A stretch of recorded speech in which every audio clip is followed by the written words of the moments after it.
다 찾으셨으면 마태복음 13장 3절에서 9절까지의 말씀을 한 목소리로 같이 읽도록 하겠습니다. 같이 읽습니다.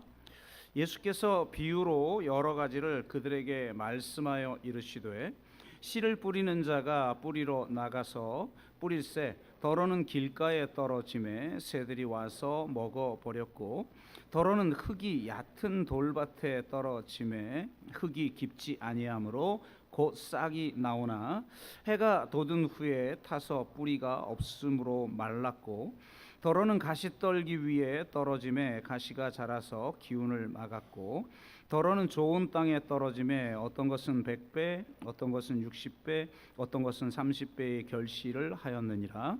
귀 있는 자는 들으라 하시니라. 아멘.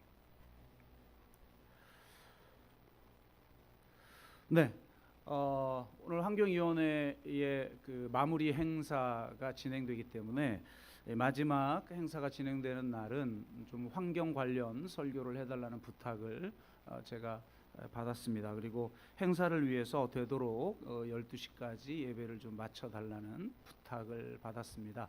그러기 위해서는 설교를 좀 짧게 해야 되는데 저에게는 아주 고통스러운 시간이죠. 제 스타일을 알지만 짧게 하기가 쉽지 않은 스타일이기 때문에 거의 성공한 적이 없으나 이렇게 특별하게 또 부탁을 받은 날은 또 합니다. 근데 어쨌든 그래서 본문 고르는 거나 또 분량 줄이는 일 이런 것들이 참 여러 가지 고민이 많았고 수고할 수밖에 없었는데요. 어떤 말씀을 전할까 하다가 씨 뿌리는 자의 비유를 통해서 오늘 또 환경 관련한 메시지도 같이 좀 나누도록 하겠습니다. 그리고 특별한 예배니까 뭐 영상도 하나 좀 봐야 되지 뭐 이런 여러 가지 생각을 하다 보니까 여러 가지로 쫄리게 됐습니다. 일부 예배를 해보니까 이게 쉽지 않더군요. 시간 맞추는 게. 영상을 후반부만 봤는데 이 비포 애프터가 명확하지 않으니까 감동이 좀 덜 떨어져서 제 설교를 더 줄이는 수밖에는 지금 없어서 1, 2부 예배 사이에 좀 많은 생각을 하고 들어왔는데요. 그래서 일단은 좀 신앙생활을 처음 시작한 분들은 이 비유의 의미가 무엇인지를 깊이 알지를 못하기 때문에 이 비유에 대한 설명, 사전 설명이 좀 있어야 되지만 오늘은 조금 양해를 좀 해주시기 바랍니다. 제가 일부 예배 때는 기존 해석에 대한 설명을 먼저 했는데 지금 시간을 좀 줄이려다 보니까 그럴 수 없는 것 같아요. 근데 가장 기본적인 건 이겁니다. 여러분이 이 비유만큼은 명확하게 예수님이 해설을 해주시죠. 그만큼 이 13장에 나온 천국 비유에서 가장 중요한 비유이죠. 가장 많은 분량을 차지하고 있고 씨가 1차적으로는 말씀을 의미합니다. 그리고 이 네 개의 오늘 읽은 본문에 의하면 네 개의 땅이 나오는데 이것을 주로 마음밭으로 이해합니다. 길가라는 마음밭, 또 돌밭이라는 마음밭, 가시떨기라는 마음밭, 그리고 좋은 땅이라는 마음밭이다. 어떤 밭이냐에 따라 열매를 맺기도 하고 맺지 못하기도 하는 그런 메시지이죠. 그런데 오늘 좀 메시지를 위해서 우리가 조금은 다른 관점에서 우리가 한번 접근해 볼 수 있지 않을까라는 생각을 하게 됩니다. 이 시를 말씀이라기보다는 사람으로 이해할 필요성도 있다라는 것입니다. 그렇게 이해할 수 있는 배경을 먼저 이야기하자면 여러분 예수님이 이 땅에 오신 맥락이 있어요. 그것은 이스라엘 백성들이 하나님과 언약을 맺었지만 언약에 순종하지 못함으로 말미암아 이제는 하나님이 인내하고 인내하시다가 이 불순종이 이 누적된 불순종으로 인해서 아예 언약 관계가 깨집니다. 그래서 그들이 이제 바벨론으로 유배를 떠나게 되죠. 일부 돌아오긴 했으나 예수님 당시 유대인들은 자신들이 아직도 바벨론 유배 상황에 있다고 여겼습니다. 당대 문헌들을 보면 이스라엘 백성들이 대부분 그렇게 생각했어요. 현실도 그렇죠. 나라를 되찾은 게 아니라 결 로마의 식민지로 있었지 않았습니까? 그래서 새롭게 언약을 맺고 그리고 이스라엘을 회복할 메시아를 대망하고 있던 상황이었어요. 예수님은 내가 바로 그 메시아다라고 했고 유대인들은 그걸 거절해서 예수님을 십자가에 못 박아 죽게 했죠. 그래서 가장 중요한 주제는 바로 바벨론 유배와 이스라엘의 회복이라고 하는 맥락 속에서 예수님의 메시지를 이해해야 한다. 그리고 이스라엘의 회복의 핵심에는 성전이 있다라는 것입니다. 그래서 우리가 최근 사도행전 살펴보고 있는데 사도행전에서도 반복적으로 이야기하고 있는 것이 하나님이 손으로 지은 성전, 이 구약에서 첫 번째 언약 관계 속에서는 이 손으로 지은 성전이 기능을 했으나 이 언약이 깨짐으로 말미암아 손으로 지은 성전도 이제 사라지게 되고 하나님이 손으로 짓지 아니한 성전, 새로운 성전을 오순절 성령 강림을 통해서 새롭게 세우시죠. 그러니까 바로 그런 맥락 속에서 성경을 이해해야 예수님의 메시지가 바로 이해되어진다라고 하는 것입니다. 그런 의미에서 보면 이 두 번째 해석이 중요하다라고 할 수가 있어요. 그래서 이 시를 말씀으로 이해하기보다는 사람으로 이해할 필요성이 있다. 실제로 메시아를 예언하고 있는 특히 묵시적 성격을 가지고 있는 예언서인 다니엘서나 에스겔서를 보면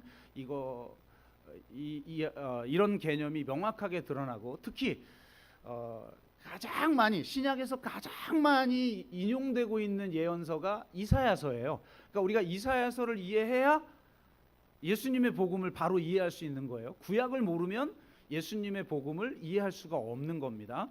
근데 그 이사야서에 보면 특별히 이 씨를 거룩한 씨라고 말하는데 이스라엘 백성을 이렇게 표현하고 있습니다. 남은 자라고 표현도 하고 있고 거룩한 씨로 표현을 하고 있고 혹은 의의 나무 혹은 다른 종류의 어떤 나무로 표현을 하고 있다는 거예요. 백성, 남은 자, 나무 그리고 씨, 이것이 같은 의미로 사용되어지고 있어요. 몇 개를 살펴보면 대표적으로 이스라엘의 회복을 노래한 예언이 이사야 55장이죠. 아마 1절을 제가 읽어드리면 여러분 그 구절 이렇게 다 이해할 수 있을 정도로 유명한 구절이에요.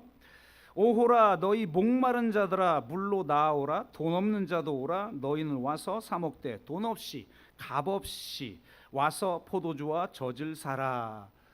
유명한 구절이죠. 네, 그래서 십자가의 은혜가 값없이 전적인 은혜로 우리에게 주어진 것임을 예언한 구절로도 유명한데 이 55장의 최종 결론 마지막 절이 뭐냐 이겁니다.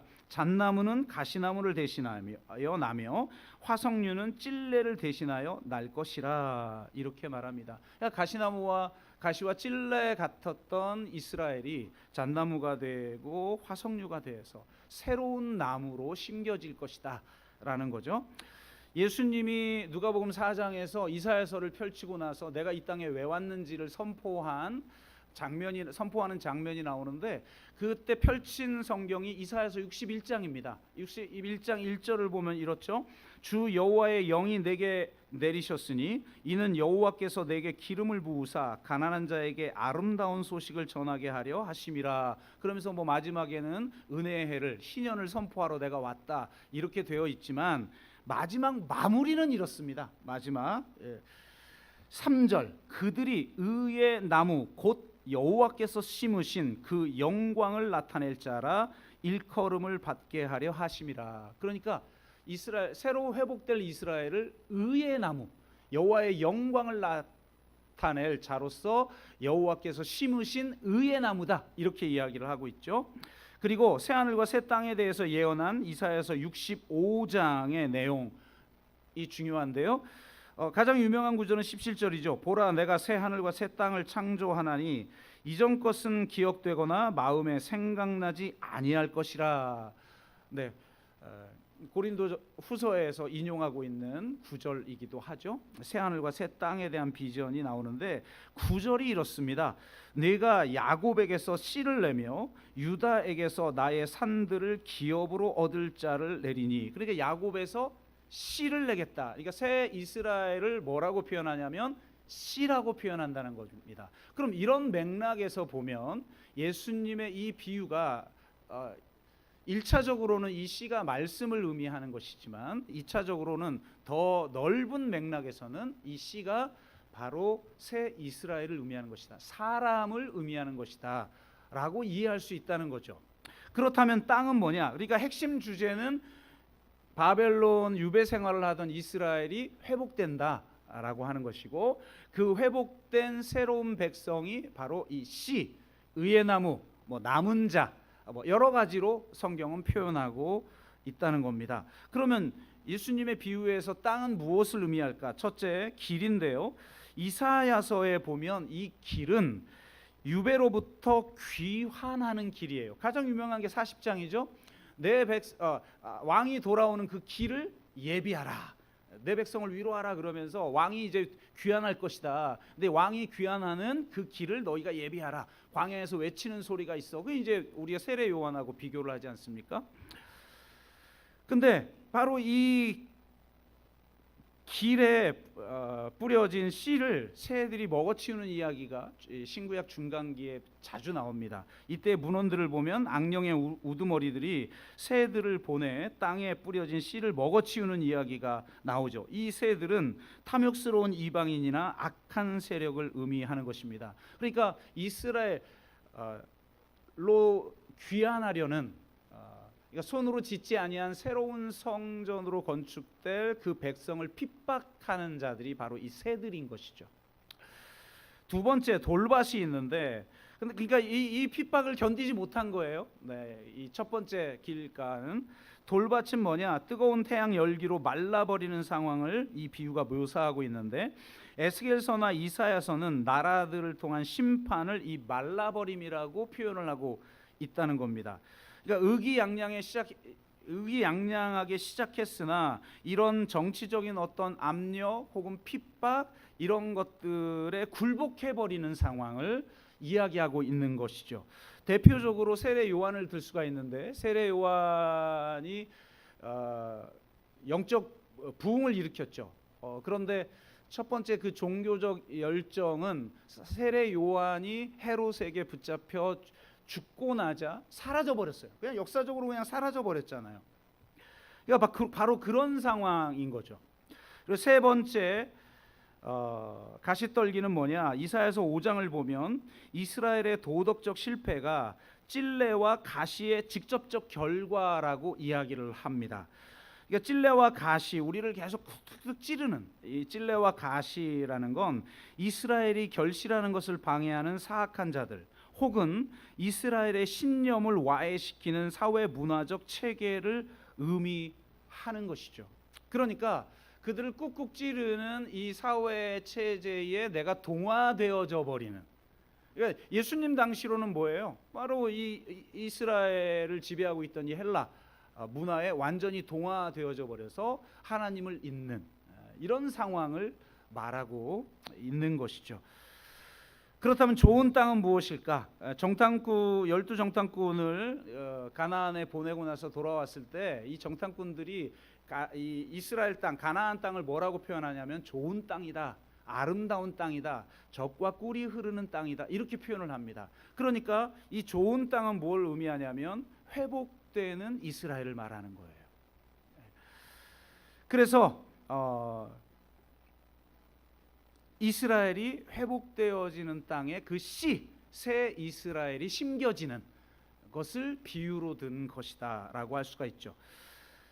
그 땅은 이제 부패한 손으로 지은 성전 대신 하늘 성전이 땅에 내려와서 하나가 된, 손으로 짓지 아니한 성전이 세워질 그 땅을 말하고 있는 것입니다. 그러니까 예수님의 비유는 바로 신구약 전체를 통해서 예언하고 있는 바로 그 내용을 비유로 들고 있는 것이라고 할 수가 있습니다.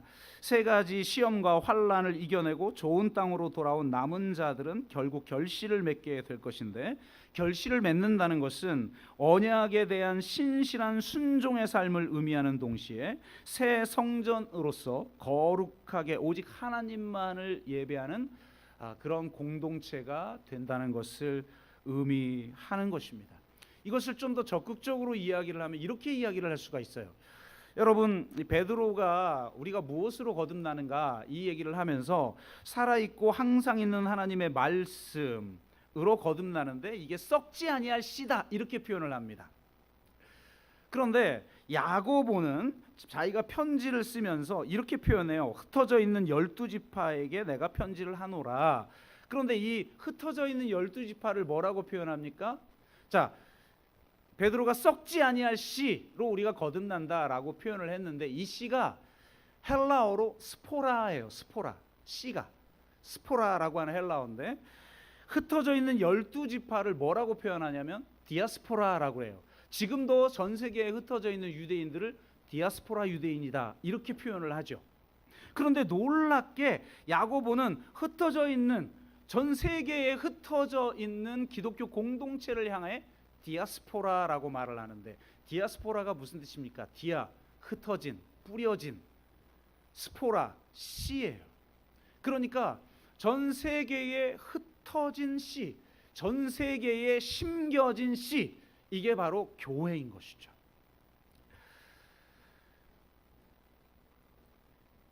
우리는 이 세상에 뿌려지고 흩어지고 심겨진 하나님의 말씀이다라는 겁니다. 우리 모두가. 굉장히 놀랍지 않습니까? 우리는 하나님의 말씀을 내가 받아들여야지, 내가 받고 은혜 받아야지, 그리고 나만 생각하는데, 하나님은 우리 자체가 이 세상에 뿌려진 말씀이라는 거예요. 아멘. 그 뿌려진 말씀을 통해서 이 세상을 치유하고 회복하는 것이죠.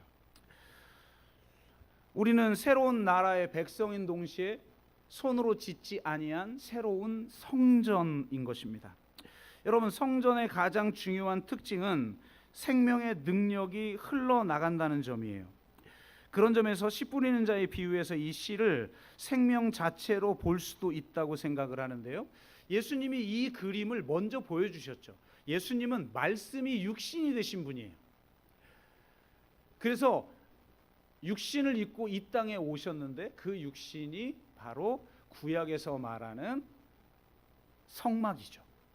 그러니까 예수님은 말씀이 육신이 된 이 땅에 오신 하늘 성전이신 분이라는 거예요.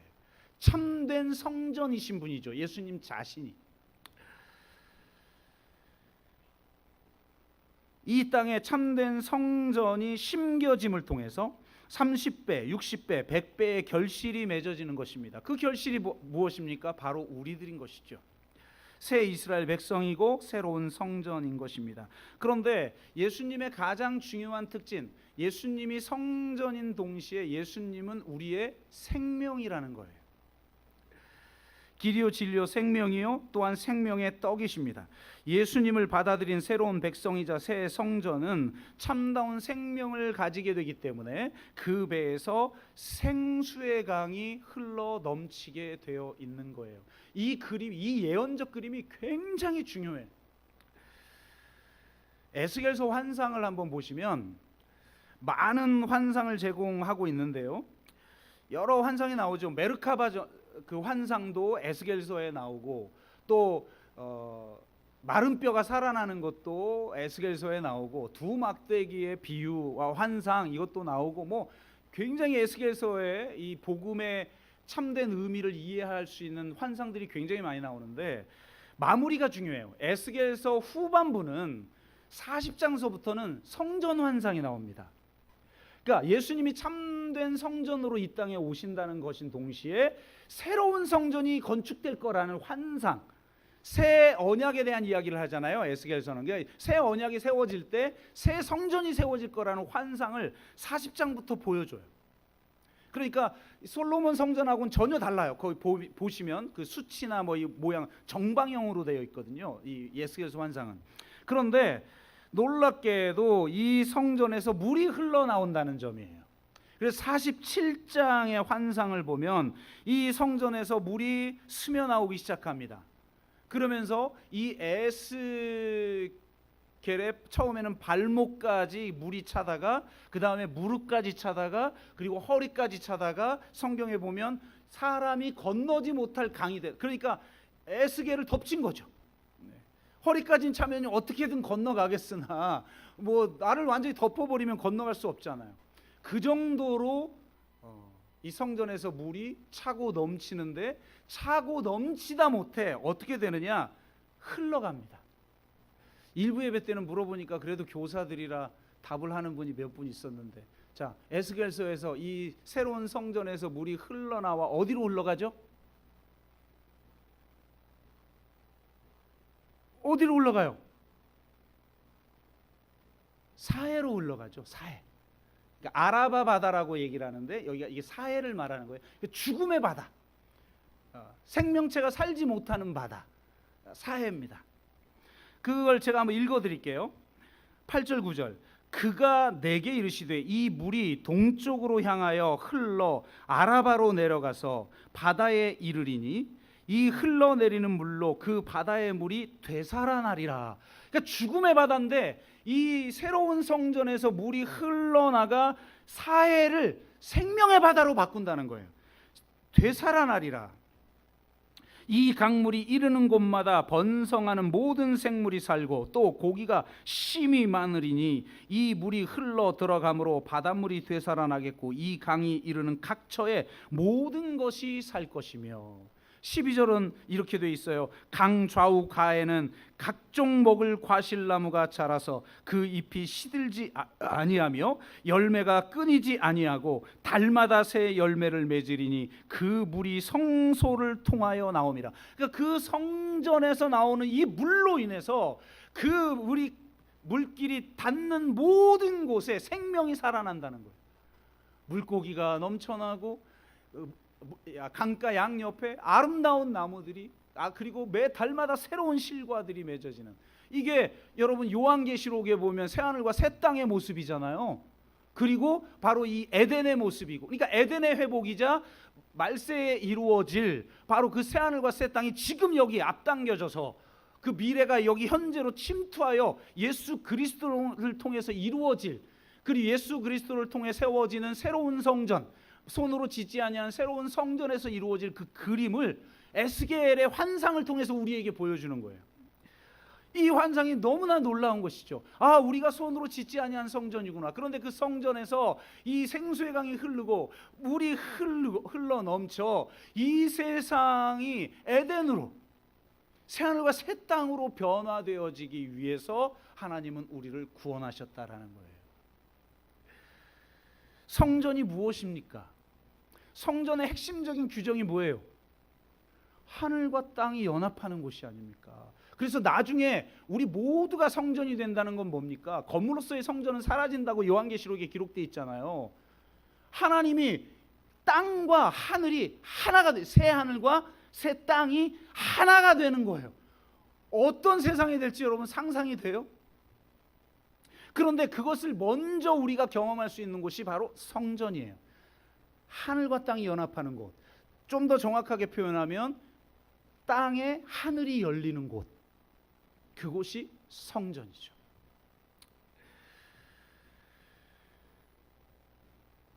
제가 그 코로나 중에 우리 교회가 환경 관련하여서 프로그램을 진행하면서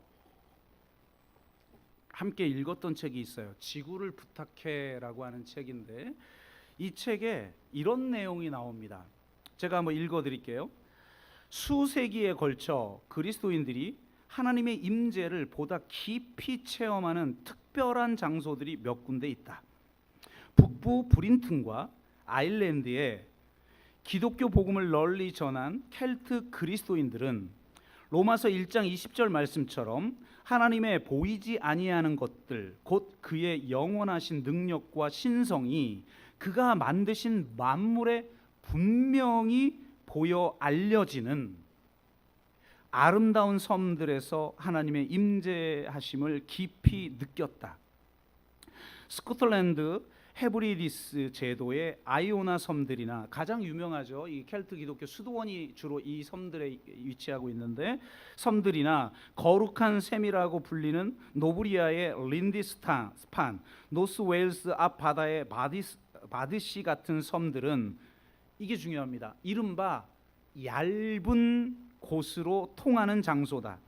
얇은 곳이란 기도가 어찌나 쌓였는지 우리가 사는 이 세상과 하나님 나라의 실제를 가로막고 있는 막이 얇아져. 그러니까 지금 하나님 나라의 그 실제와 이 세상의 현실을 가로막고 있는 막이 너무 두꺼워서 우리는 이 세상을 살면서도 하나님 나라의 실제를 경험하지 못하고 살잖아요. 그냥 현실 속에서 그냥 육적 삶을 계속 살아가잖아요. 그런데 그걸 가로막고 있는 막이 얇아진, 그 하나님 나라의 실제를 들여다볼 만큼 얇아져서 투명해진 어떤 곳들이 존재한다는 거예요.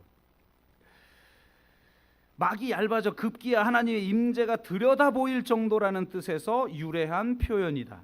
하나님의 임재를 가까이서 체험하고 싶은 마음에 그러한 장소를 찾아가는 행위를 무조건 미신적이라고 매도할 수는 없다. 불가사의한 자연 속에서 하나님을 느끼고 만나는 것은 기독교의 유서 깊은 전통이다. 이렇게 표현을 합니다. 저는 이거 긍정합니다. 왜냐하면 실제로 그런 곳이 있기 때문에 그렇죠. 그럼에도 불구하고 우리가 그동안 함께 고백하고 있는 신약 성경의 신앙으로 보자면 바로 그런 곳이, 그 얇은 곳, 그게 성전이죠. 그 막이 얇아져서 그곳에만 가면 하나님의 실제를 느끼는 거예요. 솔로몬의 성전이 그러했었겠죠. 그런데 그 성전을 하나님은 거두시고 이젠 손으로 짓지 아니한 성전을 새롭게 건설하셨다고 말하고 있습니다. 그러므로 저는 이렇게 말하고 싶어요. 바로 우리가 얇은 곳이다. 하나님은 어디를 특별히 가야 그 얇은 곳에서 하나님 나라의 실제, 그 뒤에 감춰져 있는 하나님 나라의 실제가 들여다보이는 그런 투명한 곳에 가야만 하나님을 경험하는 게 아니라 바로 일상의 삶 속에서, 사회 역사 한가운데에서 그 하나님 나라의 실제를 경험하도록 하는 사람들을 세웠다는 거예요. 그게 새로운 성전이고 그게 바로 우리들입니다. 하늘과 땅을 가로막고 있는 그 막이 얇아져서 급기야 하나님의 그 임재가 들여다보이도록 우리를 구원하신 거예요. 그러므로 우리는 우리 서로를 바라보면서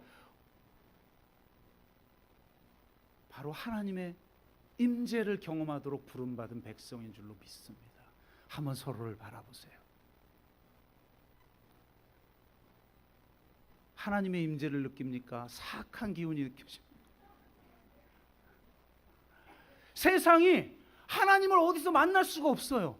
그런데 바로 하나님의 그 부름받은 백성의 공동체, 그 새로운 성전을 통해서 그 막이 얇아진, 그래서 그 뒤편에 있는 하나님의 그 실제, 그분의 영광, 그분의 아름다움, 그분의 그 생명력을 들여다볼 수 있는 곳. 그런데 그 정도가 아니에요. 에스겔의 환상은 그 성전에서 물이 흘러나온다는 거예요. 우리에게서 생명의 능력이 흘러나가 이 세상을 에덴으로 변화시키도록 부름받은 백성이라는 거예요.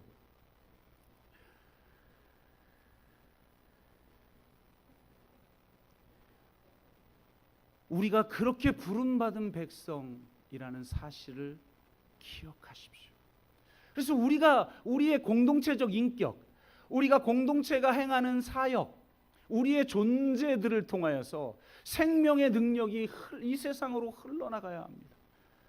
그래서 이 세상의 약자와 소수자들이 진정한 하나님의 형상으로 존중받는 사회, 그리고 기후 위기로 무너지는, 여러분 온몸으로 지금 경험하죠. 몇백 년 만에 홍수래잖아요. 지금 미국의 텍사스주에 있었던 홍수는 100년 만에 홍수인데, 이번에 우리 지금 이 충청도와 전라도 쪽에 온 홍수는 몇백 년 만에 홍수. 여러분 이제 이것이 일상화되어지는 세상이 와요. 그 정도로 우리가 하나님이 창조하신 이 세상을 청지기로서 관리하지 못했어요.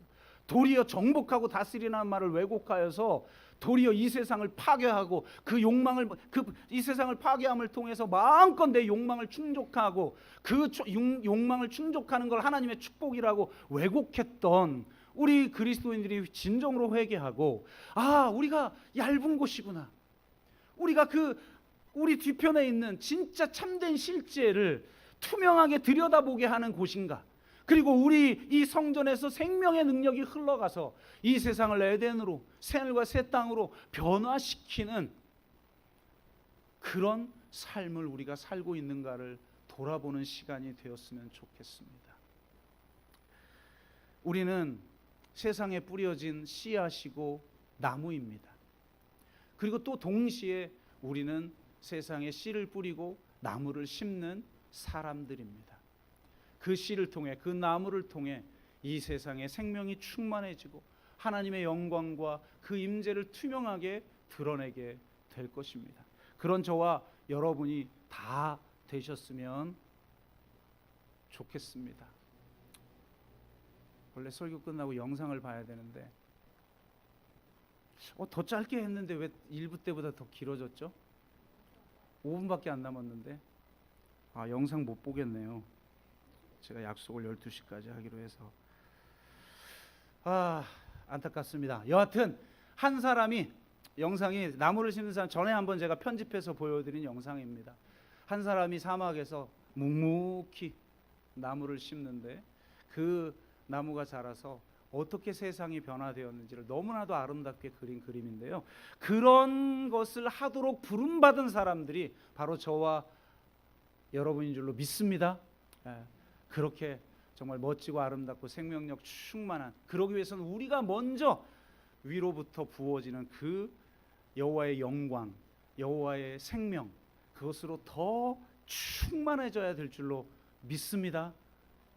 산에 올라갔다 내려온 모세를 보면서 하나님의 영광을 그 얼굴에서 봤던 것처럼 하나님의 얼굴을 이 공동체를 통해서 발견하도록 하고 이 세상을 에덴으로 변화시키는 놀라운 그런 사명을 감당하는 우리 교회가 되기를 바라면서 우리가 같이 찬양하도록 하겠습니다.